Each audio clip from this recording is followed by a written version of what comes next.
Hi, everyone. Hello, Welcome to Better Than Brunch. I'm Cass. I'm I'm Denise. Taj. I'm Cherish. Do You we have should an opening know theme us by song today? now. Oh, yeah. Uh, let's see. I'll be there to brunch with you.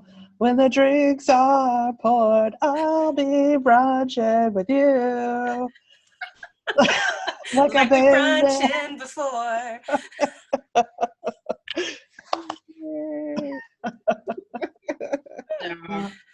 I love it. That's all I got. How is great. everyone today? Are you ready for the 1st of October next week? Oh my Christ, no. Somebody told me that the first day of fall happened. god. Hmm. And I didn't believe it. I'm actually looking at a calendar right here. Like the person who told you that fall was happening. They're confirming it in the background. It is fall. Our producers. Our producers. I'm excited because October 1st is 2 months till my book comes out. But other than that, no, not excited for October. You're not an October fan? No. Well, 2 months until the book is out. What is the exact date on that? December. December 1, Okay. 2020, just in case that was unclear.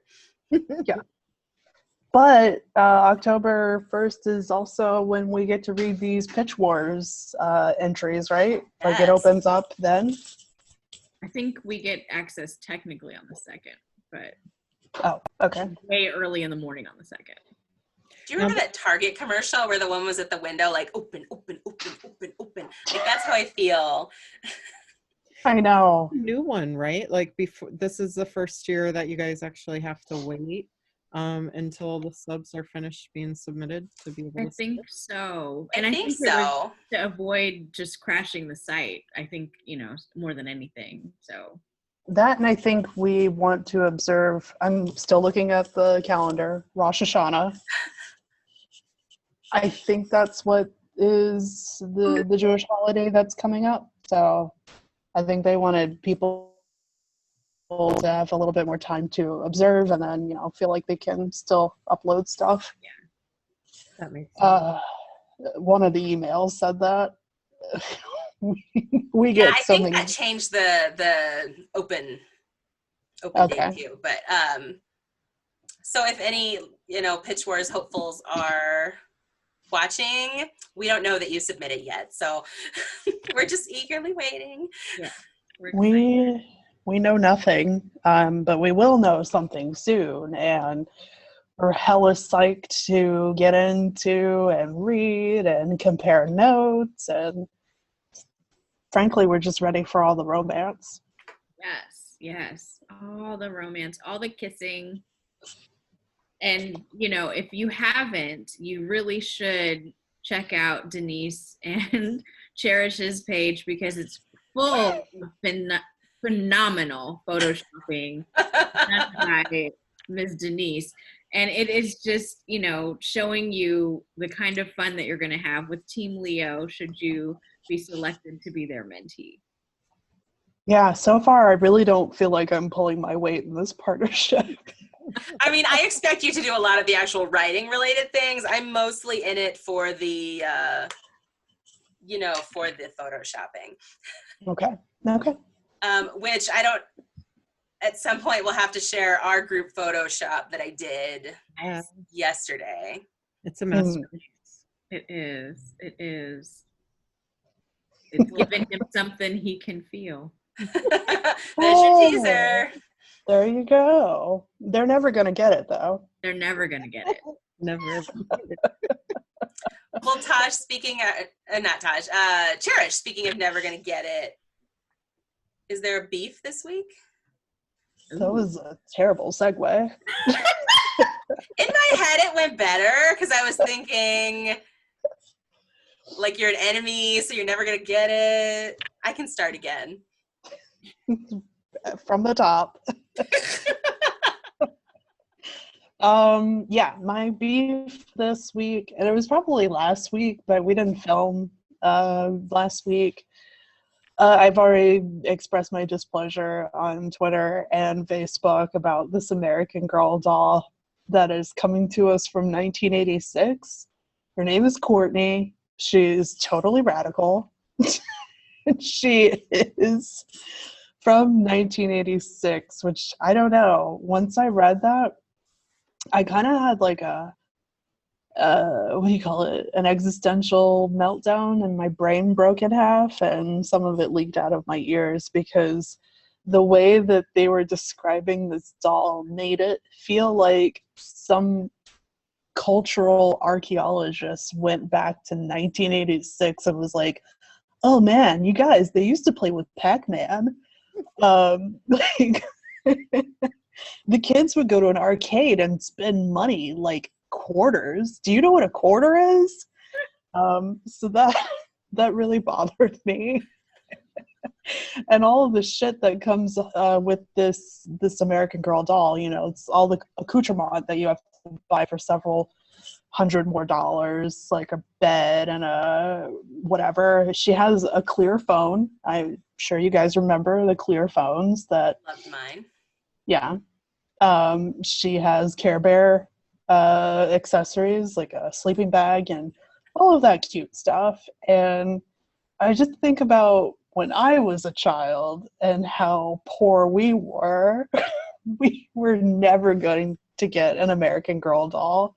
And I feel like this reminds me of it. Like, these $300 dolls. Is that I guess what that's things cost? They're expensive. What? they're bespoke dolls. They're like Victorian dolls. But this one is, well, they actually do have a Victorian doll. Her name is Samantha. I was about to say Victoria. Yes, it's Victoria. Samantha. And they've got, you know, the Pioneer Girl, and they've got Runaway Slave Girl, and they've got They have a Harriet? Her name is Addie. Oh, yes. No, I think was she run away or were they freed? I don't remember. I think they ran away. It was That's very the only one I hard. ever actually paid attention to. There's a World War II one, a World War One. A Hawaiian one? So much about these dolls. Well, here's the thing, Cass. When I was a kid and we didn't have any money for these bespoke dolls, for some reason my mom allowed me to have the catalog, which I don't know is like a special type of torture. And so when I see this brand new doll from the 1980s, I just think like, ugh, fuck this. Also, you know, they're trying to foster feminist ideas with every doll, and this one just felt like it fell a little short with me. Like, back in 1986, there were really important women for us to look up to, like Geraldine Ferraro. And Geraldine Ferraro is like hella important as a vice president candidate, like the first one. But come on, guys. And then I think the other woman that they highlighted was the elementary school teacher that got blown up in Challenger. And it's like, do we have any other women that we can highlight with this 80s doll? The Challenger mission was really upsetting. you know, I didn't even know those things were around when we were kids. I thought that was something that was created after. I had I never had the dolls, but I had some of the paper dolls. I really. They had paper dolls? You're going to make fun of me because you made fun of me about the Dare medal last week that I still have, but I definitely could pull out my paper doll collection because it's like right over here. But No, I had all the paper dolls. I did too. They came in the magazines. I'd never even seen the magazines. Like, clearly I grew up in the hood, y'all. I've never seen any of this stuff. I remember didn't know about Cabbage dolls when I was a kid, but I don't remember American Girl dolls. Mhm. Mine was in the 90s. It wasn't the 80s, but I think I remember early 90s is when I had the paper dolls.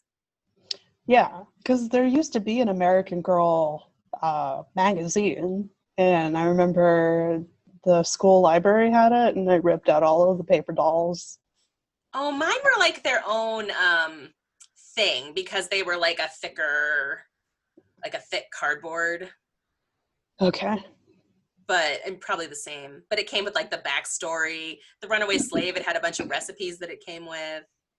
Like what? I don't remember. I had the cookbook. I mean, I could pull it out, but again, y'all are gonna make fun of me. 'Cause I We're don't not remember. making fun of you.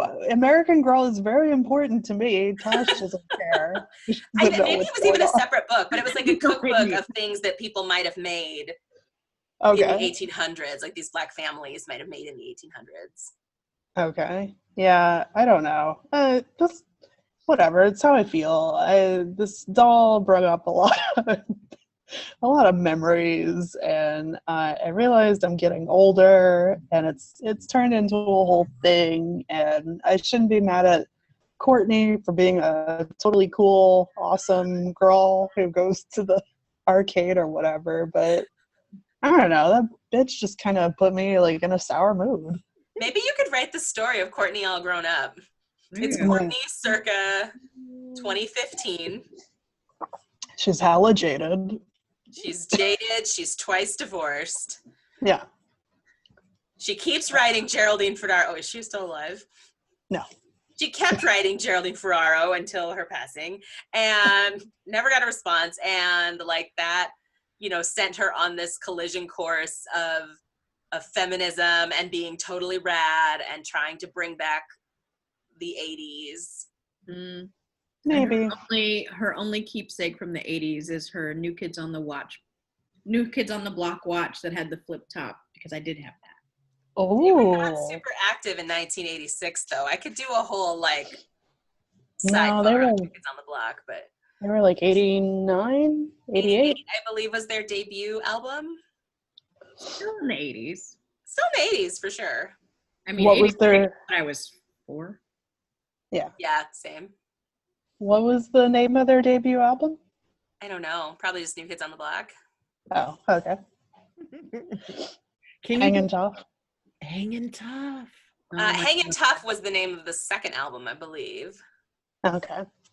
Can you believe that the 90s are considered historical? Like if you're writing like a YA that takes place in the 90s, it's historical.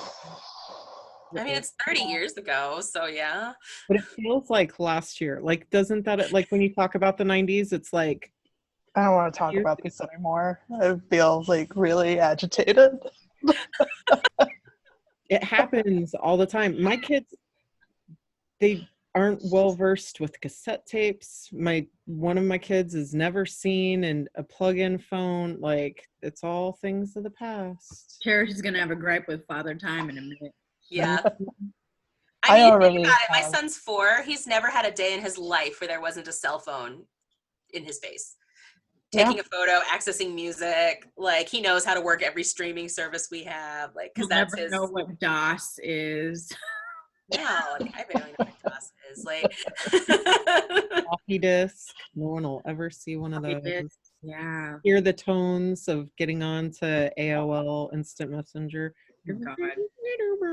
Your modem going. unrelated, but I'm going to be on the Romance Ever After podcast next month. And we're talking about You've Got Mail. And I'm so excited to watch that and relive my AOL love. Yes. Should we have a watch party? Yes. Would be Yes. That would be Okay. fun. Let's do it. We could do Okay. that for many things, including Lovecraft Country, which maybe only Cherish and I are watching, but Oh my God, it's so good. it's so good. Anywho, we've wasted a lot of Taj, I time. want you to read my book before we watch Lovecraft Country, but then yes, we should definitely dive into that. Yes. We've wasted a lot of time talking about how old I am. Aren't you the youngest one in the group? Yeah, you are. So But I'm starting to feel it, guy. I'm starting to recognize my mortality. It wasn't a problem 5 years ago. Brunch just took a dark turn when we got into the realization of mortality and Courtney. Oh, man. So I'm going to set up my own terrible segue. Speaking of dolls, Do you have a grizzled chocolatier you want to tell us about? That was really terrible. Right, I do. And I'm going to give you a pitch for the story of Joe Topchalk. Top. Yes. Joe Topchalk never knew what he wanted to do with his life. Through his 20s, he bounced from job to job. And on his 30th birthday, he'd just been fired from yet another job. He's estranged from his family. He broke up with his girlfriend. And he is out for a late night walk and stumbles upon a chocolate shop. He's hungry. He goes in, talks with the owner, and soon finds himself apprenticing. Joe Topchalk finds his calling in chocolate. Over the next 5 years, he becomes the most sought-after chocolatier on the West Coast and into the world. People come from everywhere to try his truffles, to dip things. I don't know, things that you do with chocolate. So Joe Topchalk is really on the top of the world. And some legislation passes in California that really puts it to the candy makers of the area. And so he finds himself suddenly out of favor. Joe Avocado down the street is doing great. Joe Topchalk loses funding for his store. People lose interest. There's a scandal in the amount of Palm oil. and the lack of healthy options in his chocolate. And suddenly he finds his dreams kind of cascading to the floor. Joe Topchalk is once again penniless and feels alone. This grizzled story begins in sort of a dark place. So fast forward another few years, that legislation has gone by the wayside and candy is once again in favor. Joe Topchalk tries to start his store again, but his neighbor, Emily Carob, is stiff competition. While he's been away, she has risen in the ranks of the sweets industry, and now they find themselves butting heads, this grizzled old chocolatier trying to make it back at any cost, and the new superstar of the carob world. Pretty soon they have to decide what's the sweetest way to continue. Oh, okay. Carob is the worst food in the world. Well, that's just her name. Carob chips. Okay, so what if Joe Topchalk is still working with like his old-fashioned, outdated recipes, Yes. and Emily's like, "Look, old man, we're doing it different these days," and he's like, You're gastropubbing the hell out of this chocolate. "Right," and he's like, "Well, maybe you could teach me a few things." And she's And like, they learn from each other, the new ways and the old ways. And she learns that guy has a few tricks up his sleeve. Oh. His patience in tempering chocolate comes in handy in other areas. "Oh." Well, I almost missed it, but you winked. I did think. So, yeah, that's Joe Topchalk. I love it. This episode of The Joes is brought to you by Trader Joe's sea salt and turbinado sugar dark chocolate almonds. And we don't have an endorsement deal, but we really would like one if Trader Joe's is We watching. would. And Oh, man. honest to God, like I was looking at this on my desk and that's how we thought to have our wonderful grizzled chocolatier. Because ironically, there's no chocolate on my desk. Nothing. That's a travesty. I know. So that's my grizzled story for the day. The story of Joe Topchalk. So if somebody takes that and runs with it, just let us know. I think that's a blanket rule. If somebody takes any of these ideas and writes them, Just tell us. I will promote the hell out of that book. Heck yeah. We'll invite you on the show and you can be our star guest. Yeah. You're not going to get sued, okay? I don't know if people are worried about that, but we are not. You might, but I'll still promote the book. Right. I'll promote it and sue you. Yeah. I'll promote my I'll book. do both at the same time. I was going to say, we are not litigious, but never mind. Yeah. Well, I mean, just, So speaking of litigious,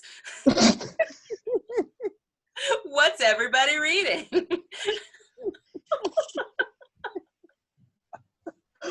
Oh God. I'm trying not to read too much because I feel like I gotta finish some stuff before Pitch Wars starts up. But I am like sneaking here and there a few chapters of shit. What's her name? She writes the Blue Aliens on Ice Planet series. I love her books. They're like potato chips. And so that's what I'm doing. And I'm trying to, balance my work pleasure time. I love that description that they're like potato chips. Yeah. Can't have just one. No. Ruby Dixon is the author. The Ice Planet, Ice Home series. What are you guys reading? You? I'm not currently reading, but I did buy a bunch of craft books recently that I thought I would share. And so, where shall I start? So, I bought one that is How to Plot Romance Fiction. It's basically a guide for folks who are pantsers and wanting to figure out how to plot. I just wanted to see what the differences would be in how they approach. Haven't opened it yet because I'm under deadline, but it should be interesting. And then I have Romance Tropes and Hooks. This one sounds really fun, and I just figured, for every trope there is a story, if not multiple stories. So here we go. Yeah. Very nice. The Everything Sex Signs book. This one has been a lot of fun, and I actually started reading. I was reading it on a Zoom call with a friend, and she was like, "Ooh, look at my boyfriend's sign." And so I read something on there, and it said something about like delicate wrists and ankles, and she like sent him a text of it because apparently he has that. So it was it called him out completely. So you may want to check this one out, especially if you're looking at writing some romance. Nice. I have The Urban Setting Thesaurus, which is awesome and talks about all different kinds of city spaces, down to like parking garages, prison cells, grocery stores, etc. And so it's a lot of fun. If you have the Emotion Thesaurus, this is another great get, along with the Occupation Thesaurus. And so this one it goes through so many different kinds of occupations for your characters: a locksmith, a hypnotherapist. Maybe you're going to have your main character fall in love with a diplomat. It's all here. I propose the next time we do Grizzled, we just flip through there and y'all pick one at Ooh, random. that's a good idea. Yes. Yeah. Because I have the same book and we could. Yes. And I ordered like 4 other thesaurus books, which will be coming, so we can talk about those later. They're great. Yeah. I think you can see my collection in the background, like right there. Nice. What about you, Cass? You said you're reading Cherish? I am. I'm reading Jewelry Heist and loving every single minute of it. Like, I've had a really hard time with getting into reading this entire summer, and this is literally the first moment that I've actually been able to continue just reading anything after a few pages. And so it's nice. Like, I feel like I'm just like, it's like drinking ice water. Like, it feels refreshing, it's not, I don't know. It's just really nice. Plus, I love heist stories so much. Like, if it wasn't for my moral values, I would so be a thief. Just because it would be so much fun. But unfortunately, that's not my path in life. But I like reading about it, so that's awesome. And then after that, I'm gonna read Denise's new book. Yay! And then my book mail, I got in the mail Francina Simone's Smash It. It's a YA. And I'm very excited to read that. So nice. Yeah, I have some actual reading to do finally. Right on. What about you, Denise? I am also reading Cherishes, and I would echo that. It's delightful so far. I have, yeah, like ditto. It's amazing. And I'm mad that you can write that well, but like I love you for it, but also I'm a little mad at it. And then I am reading Rosie Dannon's new one that'll be out in the spring. I am finishing Miracles and Menorahs by Stacey Agdern. And I'm listening to Beautiful Player by Christina Lauren, which is an old one, but I've just decided I want to make my car a happy place. And so I made a list of audiobooks that I love and I've listened to 100 times and I know I can go back to. And so that was first up on the list. And then I'm going to start Spoiler Alert by Olivia Dade next. Oh. I have an arc to read for that one. Yeah, my TBR in this last month while I've been working on revisions is just a mile deep. So trying to chip away at that a bit. Nice. Those all sound good. How much time do we have left? Is anybody timing this? No. Okay. Tosh, are there any, now that we're truly beginning like fully into fall, although I know it's still hot in some places, like you said, it's going to be 91, so it might not totally feel like fall yet. But like, are there any fall beverages that you would recommend? As we switch over from like rosés and So I like to make a fall sangria. I haven't made it yet because it hasn't started to cool down at all here. But I like to add to a good red wine, and I add a little bit of apple brandy. I add a couple of cinnamon sticks and some oranges and a little bit of star anise. And sometimes if there's still some left, I'll add some stone fruit. But if not, I'll kind of look around and see what I can get my hands on. But I love to make kind of a fall sangria that it'll have some like sliced apples in it and things like that. So it really lends to just kind of that fall and spice time. Right now I'm actually drinking, this is a mint lemonade that has Kettle One cucumber mint vodka in it, which is wonderful, I'm just saying. Nice. Okay. Yes. Good I'm morning.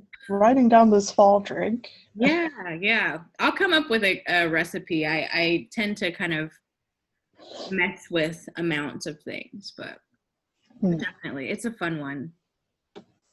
Yeah, that sounds good. I love all the different spices and flavors and scents of fall, and like you can get so many good beverages or just warming beverages too. Like I love cold drinks, but a nice warm kicked up drink is really nice too. Yeah, like a hot toddy or something. Totally. But kind of an oddball because I will drink ice pumpkin drinks spice for me. all the way through winter. Mm. But my cousin who came up with the How to Fail at Flirting summer cocktails told me she's working on a new set of fall and winter ones Awesome. that I'll be excited to unveil when they arrive. So I'll have to Nice. those. The summer ones, I still have dreams about the black pepper simple syrup. That's what I was going to ask you, if out of all of them that had been your favorite was the I really like the blueberry basil one as well. Those two were probably my favorite, but if folks have not checked them out, like they're on my website, they're amazing, and I wrote little stories that go with them, but the drinks are really good. Aww. Love it. Do you have Any anything? other? Oh, sorry, go ahead. Oh, I was just going to ask Cherish if she changes up her drinking in the fall. Right now I'm drinking gin on ice with a splash of some type of citra something other. And yeah, I don't usually drink gin with you guys because it makes me a little punchy, a little aggressive.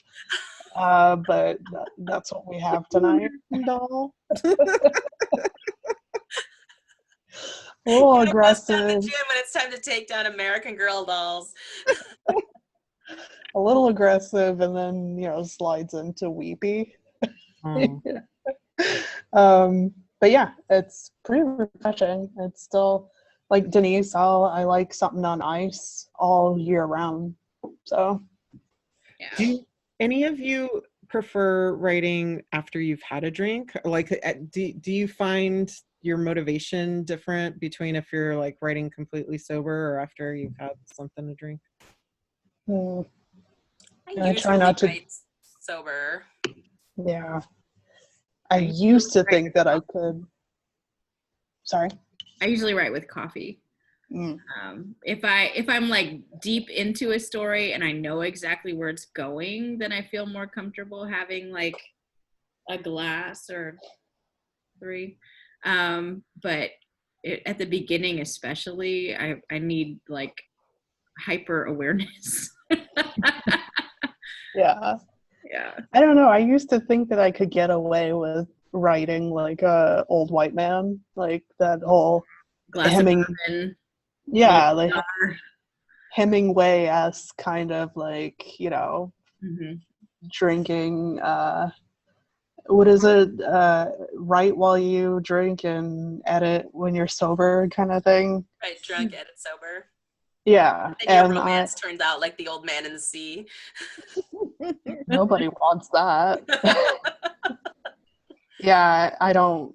I try not to do that anymore. If I know that I'm gonna have more drinks, I'll stop writing after the first one.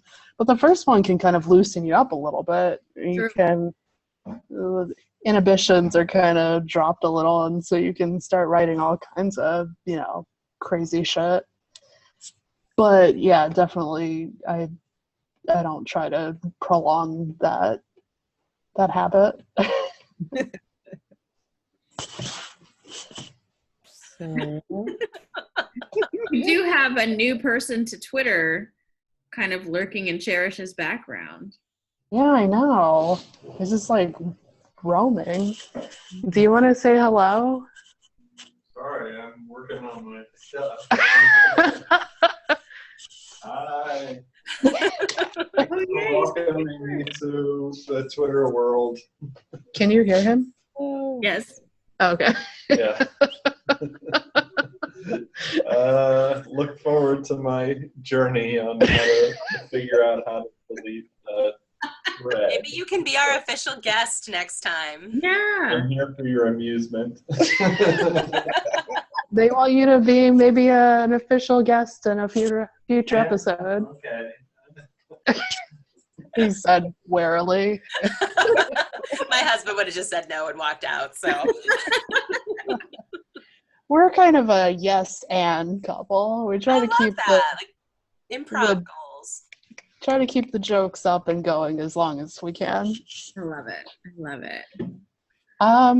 Guys, are we good? To a close. Speaking of jokes,